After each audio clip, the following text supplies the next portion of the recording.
Kita akan jawab beberapa pertanyaan dari tanpa nama. Bagaimana adabnya bila imam setelah sholat fardu membaca zikir yang keras, tapi masih ada jamaah yang masbuk? Tashwish, mengganggu. La tushawwish, jangan kau ganggu orang sholat. Yang dimaksud dengan kalimat mengganggu itu adalah bacaan selain zikir. Ada orang sholat, Allahu Akbar, tiba-tiba dia di samping nyanyi, itu namanya mengganggu. Tapi kalau ada orang sholat yang lain yang sebelah, subhanallah, subhanallah, subhanallah, apakah terganggu? Tidak. Yang terganggu dengan subhanallah itu setan. Kenapa? Karena bacaan zikir dengan sholat isinya sama. Aqimis sholata li zikri, dirikanlah sholat untuk zikir mengingat aku. Orang yang berzikir sama circle-nya, sama signalnya. Orang yang berzikir mengingat Allah, orang yang sholat mengingat Allah. Orang yang sama-sama mengingat Allah, tidak saling mengganggu dan tidak saling terganggu. Jadi kalau ada orang sholat, orang sebelah itu berzikir, tapi zikirnya mengganggu, dua kemungkinan. Yang sholat itu setan atau yang berzikir itu setan. Dia udah tahu bahwa zikir itu tidak terlalu kuat, tidak terlalu pelan. Subhanallah, subhanallah. Udah tahu ada orang sholat, kuat-kuat matanya ke situ lah. Subhanallah, subhanallah. Ini setan. Ini setan yang sedang berzikir. Pak Ustadz, zikir setelah selesai sholat itu kan zikirnya sir. Itu menurut mazhab Syafi'i. Zikirnya jahar, mazhab muridnya Imam Syafi'i, namanya Hambali, Imam Ahmad bin Hambal. Menurut mazhab Syafi'i, berzikir itu jahar sementara makmumnya tahu.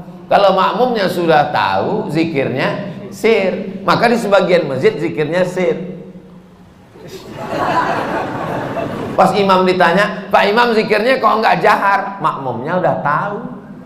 Ustaz Somad kalau jadi imam bacanya, saya kalau jadi imam zikir saya jahar. Kenapa Ustaz nggak baca sir? Karena makmum saya ada 3 orang nggak tahu. Yang pertama anak kecil, dia nggak tahu. Yang kedua mu'alaf baru masuk Islam. Yang ketiga orang tua udah tahu cuman lupa. Maka mereka dikasih tahu. Anak-anak ini pulang ke rumah, nanti ditanya sama emaknya, nah zikir di masjid tadi apa? Tapi kalau saya zikir kuat, dia tahu subhanallah, subhanallah, tapi tidak terlalu kuat. Nggak mungkin juga orang di masjid zikir sampai subhanallah, subhanallah. Kau zikir apa ngamuk?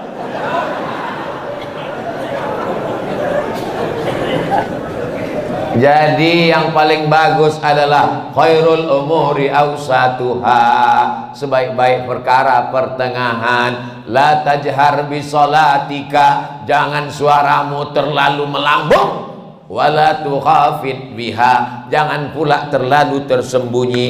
Wabtaghi baina dzalika sabila, carilah jalan tengah. Subhanallah, subhanallah, subhanallah. Ustaz Somad ngomong katanya bersuara jangan terlalu melambung tinggi. Ustaz sendiri kalau ngomong tinggi, saya biasa aja, sound systemnya bagus. Ini masjid bagus. Saya dikasih nasihat sama ketua DNI, Dewan Masjid Indonesia, tolong Ustaz Somad kalau ceramah itu di mana-mana kasih tahu supaya perbaiki sound system. Karena 80% fungsi masjid ada sound system. Suara imam dengan sound system, suara khatib dengan sound system, suara ustadz ceramah. Kadang kita mau pengajian suaranya nggak jelas. Ada jenis mikrofon itu ustadz tuh suaranya seperti kumur-kumurnya.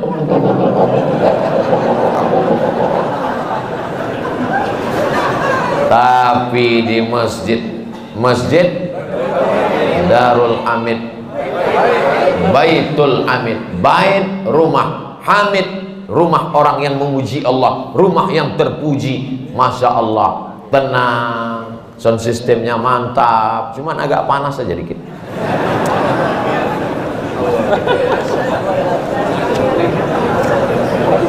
Negeri Bima memang luas. Pergi memancing ke Pulau Buru. Mengapa terasa panas? Karena Ustadz pakai baju baru. Assalamualaikum. Waalaikumsalam warahmatullahi wabarakatuh. Salam kenal Pak Ustadz. Salam kenal juga. Saya dari Saudi arah Bima. Ada orang sholat 60 tahun, tidak ada satupun sholatnya yang diterima karena mereka tidak meluruskan ruku dan sujud. Ruku dan sujud yang bagaimana yang benar itu Pak Ustadz Somad? Irji ila salatika fa innaka lam tusalli. Ulangi salatmu karena salatmu tidak sah. Sahabat itu pun mengulangi salatnya. Irji ila salatika fa innaka lam tusalli. Ulangi salatmu karena salatmu tidak sah. Sahabat itu pun mengulangi salatnya. Irji ila salatika fa innaka lam tusalli. Ulangi salatmu karena salatmu tidak sah. Dia pun mengulangi salatnya. 3 kali dia ulang. Akhirnya setelah dia ulang 3 kali, gimana yang benar itu ya Rasulullah? Kata Nabi, hatta tatma'inna raki'an. Kalau kau rukuknya tumakninah. Makna tumakninah 2. Yang pertama, ada tempo tenggat waktunya. Seminim-minimnya rukuk 1 kali tasbih. Subhana rabbiyal azimi wa bihamdih. Walaupun 1, tapi dibaca itu ada tumakninahnya. Subhana rabbiyal azimi wa bihamdih. Kenapa orang sholat nggak ada tumakninahnya? Seperti pohon bambu di tepi sungai ditiup angin, karena nggak dibaca di mulut. Allahu Akbar, Allahu Akbar, Allahu Akbar, Allahu Akbar, Allahu Akbar. Pas ditanya, kenapa kau sholat cepat betul? Maaf, nama saya Valentino Rossi, pembalap, pemuda berbadan gelap. Yang kedua, kenapa tidak ada tumakninah? Tidak benar rukuknya. Kalau diletakkan bejana di atas, tidak tumpah airnya, diagak-agak demikian. Jangan terlalu tunduk ke bawah seperti kambing lapar dapat rumput. Jangan mendongak ke atas seperti kuda jantan melihat kuda betina, apalagi kuda liar. Maka dia harus diagak-agak, dikira-kira. Jadi makna tumakninah 2, gerakannya dan waktunya.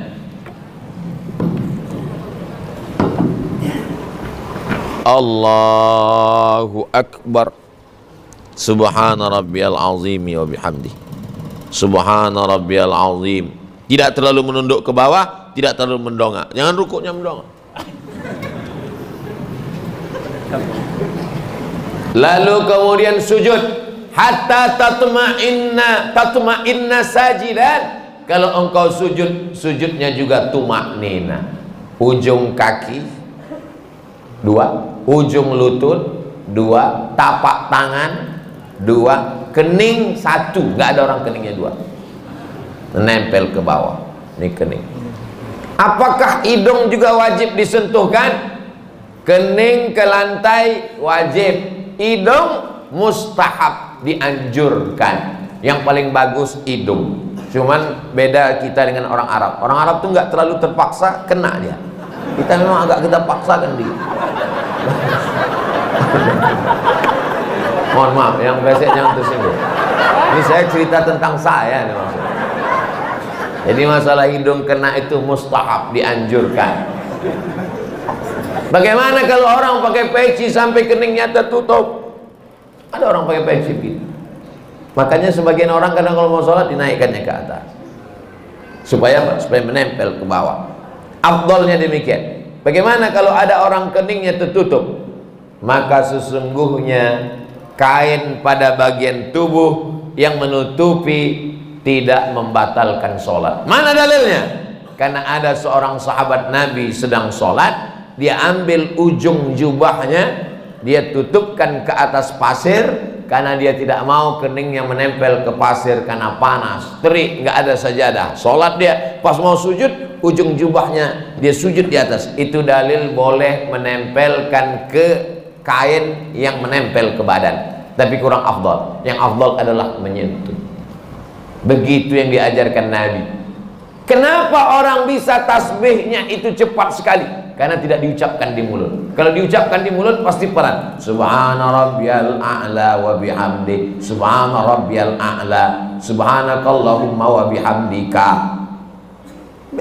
Tasbih kita pelan itu karena diucapkan. Subhanallah, subhanallah, subhanallah, subhanallah. Jadi kalau ada bapak ibu lihat ada orang cepat sekali, itu karena nggak diucapkan.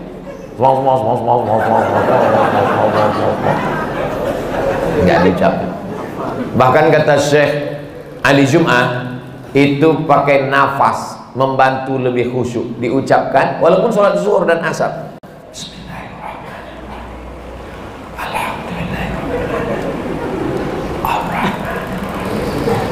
Pakai nafas dan diucapkan.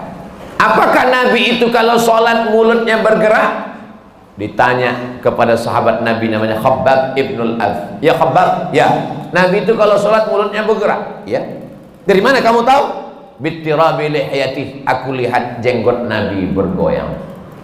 Kenapa jenggotnya bergoyang? Karena dagu dan rahangnya bergerak. Ini ada orang sholat mulutnya nggak bergerak sama sekali. Matanya aja yang bergerak. Sholat apa ini? Ini pertanyaan sederhana, tapi mengkoreksi lagi sholat kita. Yang tidak benar sholatnya karena tidak membaca. Dibaca, qiraah itu artinya membaca. Sedangkan orang yang baca mulutnya nggak bergerak itu namanya mutalaah. Itu beda dalam bahasa Arab. Kalau bergerak membaca, makanya qiraatul Fatihah membaca. Bismillahirrahmanirrahim.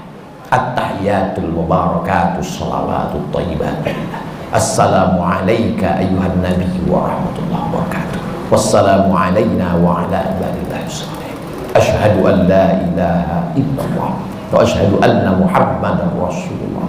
Allahumma shalli ala sayyidina Muhammad wa ala ali sayyidina Muhammad. Sampai fil alamin innaka Hamidum Majid. Allahumma ighfir li ma qaddamtu wa ma akhartu wa ma asraftu wa ma a'lantu wa ma asraftu wa ma anta a'lamu bihi minni antal muqaddim wa antal muakhir. La ilaha illa anta subhanaka inni kuntu minadh dhalimin. Allahumma inni a'udzubika min 'adzabi jahannam wa min 'adzabil qabri wa min fitnatil mahya wal mamat wa min syarri fitnatil masiihid dajjal.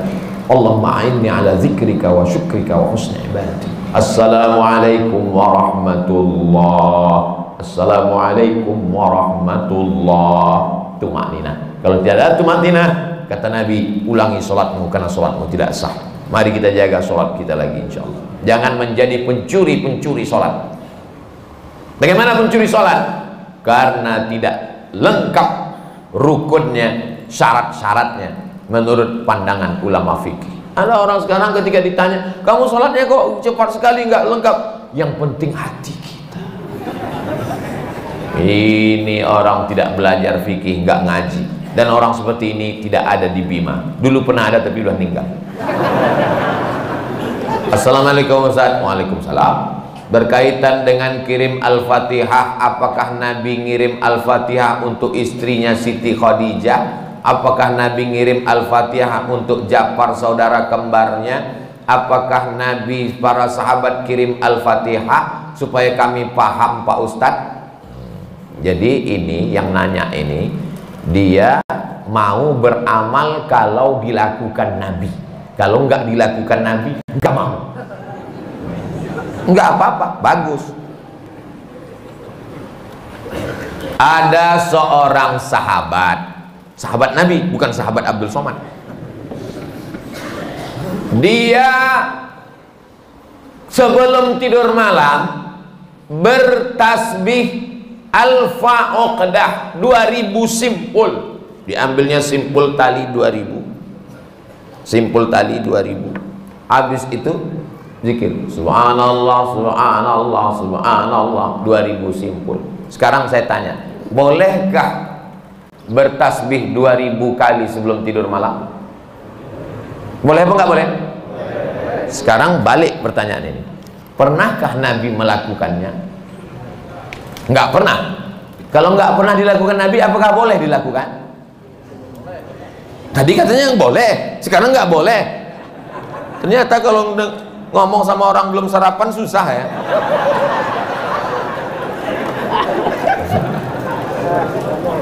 Oke, contoh kasus yang kedua. Ada seorang imam mazhab. Tadi yang bertasbih 2000 kali sebelum tidur itu sahabat Nabi, namanya Abu Hurairah, sahabat Nabi. Di mana bisa dibaca biografinya? Dalam kitab Syiar A'lam An-Nubala. Siapa yang nulis? Imam Az-Zahabi, Imam Ahlus Sunnah wal Jamaah. Contoh yang kedua, da'autu lisyafi'i fi salati arba'ina sanah. Saya mendoakan guru saya Imam Syafi'i fi salati, dalam solat saya arba'ina sanah, 40 tahun. Rabbi firli wali walidayya wali Muhammad bin Idris Asy-Syafi'i. Bolehkah mendoakan Imam Syafi'i 40 tahun? Boleh. Sekarang pakai logika ini. Pernahkah dilakukan Nabi? Nggak pernah. Kalau nggak pernah dilakukan Nabi berarti nggak boleh.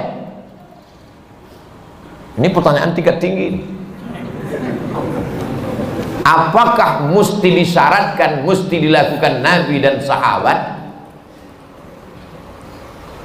Puasa Nabi Daud, pernahkah Nabi melaksanakan puasa Nabi Daud secara berterusan? Yasumu yauman wa yuftiru yauman? Nggak pernah. Tapi Nabi memujinya. Apa kata Nabi? Ahabbu saum ilallah saumi Daud. Puasa yang paling bagus adalah puasa Nabi Daud. Nabi tak pernah melakukannya. Jadi sunnah ada 3. Yang pertama sunnah fi'liyah, Nabi melakukannya. Yang kedua sunnah qauliyah, Nabi mengucapkannya tapi Nabi tak melakukannya. Ada jenis yang ketiga, sunnah takririyah, Nabi tidak melakukannya, Nabi tidak mengucapkannya, dilakukan orang lain, disetujui Nabi. Mana contohnya? Sami Allahu liman hamidah, Nabi mengajarkan Rabbana lakal hamdu mil'us samawati wa mil'ul ardi wa mil'u ma syi'ta min syai'in ba'di. Tapi ada satu sahabat bacaannya lain.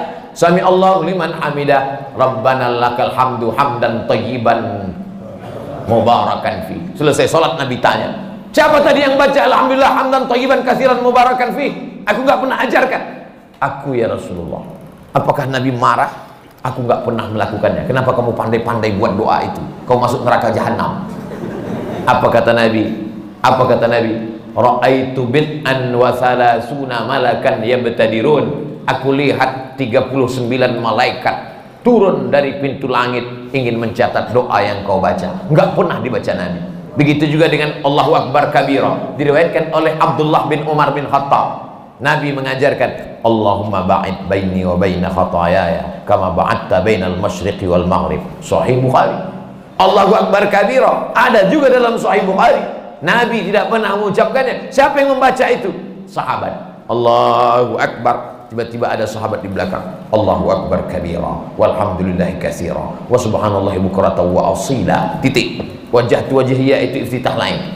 Selesai sholat Nabi tanya, siapa tadi yang baca Allahu Akbar kabira? Ana ya Rasulullah. Apa kata Nabi? Futihat abwabus sama, terbuka pintu-pintu langit, malaikat turun mencatat doa yang kau baca. Ini jenis takriri. Makanya perbuatan kalau tidak dilakukan Nabi adalah bid'ah. Betul kata Imam Syafi'i, kalau dia bertentangan dengan syariah, selama masih ada dalilnya, tidak bertentangan dengan syariah, maka dia tidak disebut bid'ah dhalalah, tapi dia disebut dengan mahmudah. Sekarang tentang mengirimkan Al-Fatihah kepada orang meninggal dunia, sampai apa tak sampai? Siapa bilang sampai? Memangnya yang udah meninggal tuh pernah ngasih tahu? Alhamdulillah titipannya udah sampai, makasih ya. Imam Ibnu Taimiyah punya murid namanya Imam Ibnul Qayyim Al-Jauziyah, punya kitab namanya Kitab Ar-Ruh, sudah diterjemahkan ke bahasa Indonesia 3 huruf, R-O-H, roh. Di situ diceritakan Imam Ahmad bin Ambal lewat di suatu makam, ada orang baca Quran, kata dia berhenti, jangan kau baca. Lalu disebutkanlah sanad-sanadnya, bahwa membaca Quran itu untuk orang meninggal dunia tidak terlarang. Tentang kitab roh ini tidak diragukan, karena ada seorang dapat gelar doktor gara-gara meneliti kitab roh, namanya Dr. Bassam dari Kuwait. Umar bin Khattab punya anak laki-laki namanya Abdullah bin Umar bin Khattab. Dia pesan, kalau aku meninggal dunia, nanti bacakan di atas makamku pangkal Al-Baqarah 5 ayat sampai wa ulaika humul muflihun, dan ujung Al-Baqarah 3 ayat lillahi ma fis samawati sampai habis. Pesan Abdullah bin Umar bin Khattab kepada orang, nanti kalau aku sudah meninggal. Berdasarkan itu Imam Nawawi meninggal tahun 676 dari kalangan mazhab Syafi'i, dalam kitab Al-Azkar mengatakan, wa in khatimul qur'ana fahuwa hasanun, seafdal-afdalnya dibacakan sekhatam Al-Quran. Kalau tidak sanggup sekhatam Al-Quran, likulli syai'in qalbun, segala sesuatu punya hati, wa qalbul Quran Yasin, hatinya Al-Quran adalah Yasin. Nggak sanggup juga Ummul Quran Al-Fatihah. Itulah dia dalil-dalil orang yang membacakan Quran. Kalau nggak setuju, jangan salahkan orang karena orang punya dalil. Saya nggak setuju, nggak usah lakukan. Yang tidak boleh itu adalah tidak ada ulama satupun yang membolehkan, dia membuat sendiri. Nah, itu nggak boleh. Imam Nawawi, ini Imam Nawawi bukan imam sembarangan, dia bukan selevel Imam Samudra, apalagi Imam S. Arifin. Imam Nawawi, kalau kita baca kitab pertama Sahih Bukhari, di bawah Sahih Bukhari Sahih Muslim. Imam Muslim muridnya Imam Bukhari. Kalau kita baca Sahih Muslim kita nggak paham, kita mesti baca kitab Al-Minhaj Syarah Sahih Muslim Ibn Al-Hajjaj, Imam Nawawi.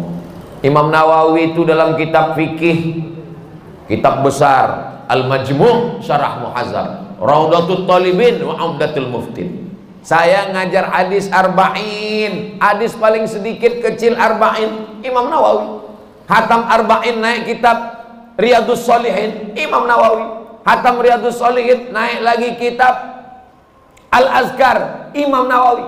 Membaca kitab Mustalah Hadis yang disyarah oleh Imam Suyuti, Tadribur Rawi, Syarah Takrib Nawawi. Imam besar. Apa kata Imam Nawawi mengomentari hadis tentang pelepah korma? Nabi membelah pelepah korma, ditusukkannya ke makam. Apa kata Nabi? Kalau tasbih pelepah korma saja sampai, apalagi bacaan Quran orang beriman. Nah, jadi pertanyaan ini memang simple, tapi ini ingin menggali dan menguji isi kepala Abdul Somad. Enggak apa-apa. Kalau nggak setuju, nggak usah lakukan, tapi jangan salahkan, karena nanti takutnya di akhirat ketemu dengan Imam Nawawi malu. Banyak yang meremehkan merapatkan shop. Mohon pencerahannya Pak Ustadz. Man qata'a shaffan qata'ahullah. Siapa yang memutuskan shop, maka Allah memutuskan hubungan dengan dia. 2. Sawwus sufuf, luruskan shop. Fa inna taswiyatas sufuf min tamamis shalah. Sempurnanya salat karena sempurnanya shop. 3. Fa inna taswiyatas sufuf min iqamati shalah. Sempurnanya shop, tegaknya sholat. Berarti kalau shop tidak lurus, tidak tegak sholat. Yang keempat, la takhtalifu fakhtalafat qulubukum. Jangan sampai shop kamu bengkok karena hati kamu menjadi bengkok. Yang kelima, kalau ada celah, saddul furaj, tutup celah. Saddul halal, tutup celah. Celah kaki, tutup. Kaki rapat dengan kaki, bahu rapat dengan bahu. Bahu rapat dengan bahu nggak masalah. Bahu saya dengan bahu bapak karena ada lapis, apalagi baju baru ini nggak terlalu terasa. Yang agak masalah dikit kalau kaki rapat dengan kaki, karena nggak semua orang nyaman. Saya kalau ada orang merapatkan kakinya dengan kaki saya nggak apa-apa, karena saya orangnya nggak terlalu sensitif. Tapi ada orang yang kulitnya tipis, dia kalau kakinya kena, dia seperti kena kecoa. Jadi kalau teman di sebelah kita itu kita rapatkan kaki, dia geser, jangan rapatkan lagi. Karena kalau kita geser nanti dia geser lagi, dia geser lagi. Imam udah mau waladhdallin, kita masih ngurus kaki. Khawatirnya dia baru tobat kemarin. Begitu kita geser 2 kali, dipijaknya langsung. Nah, akhirnya orang kelahi dalam masjid. Jadi pandai-pandai merasakan perasaan orang lain. Nah, ini nampaknya sepele, tapi bisa jadi masalah. Kalau kita sesama orang di masjid kelahi, yang ketawa orang yang nggak sholat. Untung aku nggak sholat. Jadi sop ini. Makanya imam nggak boleh angkat takbiratul ihram sebelum dia katakan sawus sufuf fa inna taswiyatas sufuf min tamamis sholat. Dia tidak hanya sekedar melihat ke depan, tapi dia tengok ke belakang, dia tengok lurus, dia lihat lurus, dia tengok kaki, sandul halal, tutup celah, baru takbiratul ihram. Tapi nggak perlu juga imam sampai ke belakang meriksa satu-satu. Ada dulu sahabat saya, ketua Majelis Ulama Indonesia, dia sholat. Ketika itu ada mahasiswa Afrika jadi imam di asrama. Mahasiswa Afrika ini orangnya masalah sop ini dia belakang. Ada satu yang nggak sabar, maju deh ke depan. Allahu Akbar. Nah, ini namanya imam kena kudeta nggak berdarah. Apakah makmum itu sudah tahu bacaan tentang luruskan shaf? Tahu? Bacaan tentang sawus sufuf itu hampir semua orang Indonesia kan tahu kan? Luruskan shaf, tahu semua. Kenapa diulang imam setiap mau sholat? Menunjukkan manusia ini lupa dan lalai. Belum pernah pengalaman saya sholat di masjid tiba-tiba imamnya ngomong, jamaah saya nggak perlu menyuruh meluruskan shaf, kalian udah tahu semua kan? Menunjukkan manusia ini selalu lalai tentang shaf. Maka luruskan. Qadamun biqadamin, mangkibun bimangkibin, mangkibun bimangkibin, bahu dengan bahu, kaki dengan kaki, lurus. Allah. Sekarang enak ada sajadah. Sama Nabi mana ada sajadah? Bagaimana cara meluruskannya? Bahu dengan bahu, kaki dengan kaki. Innallaha yuhibbul ladzina yuqatiluna fi sabilihi shaffa. Allah suka melihat kita lurus shaf, ka'annahu bunyanun marsus, seperti bangunan yang kokoh. Karena kalau rapat, setan tidak bisa masuk. Itu filosofi lurusnya shaf. Mohon doakan remaja Masjid Baitul Hamid agar istiqomah Pak Ustadz. Semuanya, bukan yang remaja, yang tua pun bisa juga nggak istiqomah. Ini kadang anak-anak muda ini husnuzonnya keterlaluan. Disangkanya kalau udah tua istiqomah. Ya, oke. Mohon doa Ustadz, semoga usaha warung magnet rezeki berkah saya diluaskan dan dilancarkan. Inilah orang yang paling pandai mengambil kesempatan. Mumpung orang ramai, doanya dapat, iklannya dapat. Mantap, nanti videonya dipotong, diupload ke Instagram. Rezekinya tapi untuk bukan pribadi, membantu umat dan membantu pembangunan masjid kampung saya. Allahu Akbar. Mudah-mudahan adik-adik anak muda punya channel YouTube. Hasilnya untuk buat bangun masjid, pondok pesantren, tahfiz Quran. Amin. Terima kasih. Barakallahu fiik Ustadz. Salam alumni 212. Ada lengkap semua. Masya Allah, tabarakallah. Tapi dia nggak ada nanya, cuman itu aja. Itulah kajian kita pada subuh yang penuh dengan barokah ini.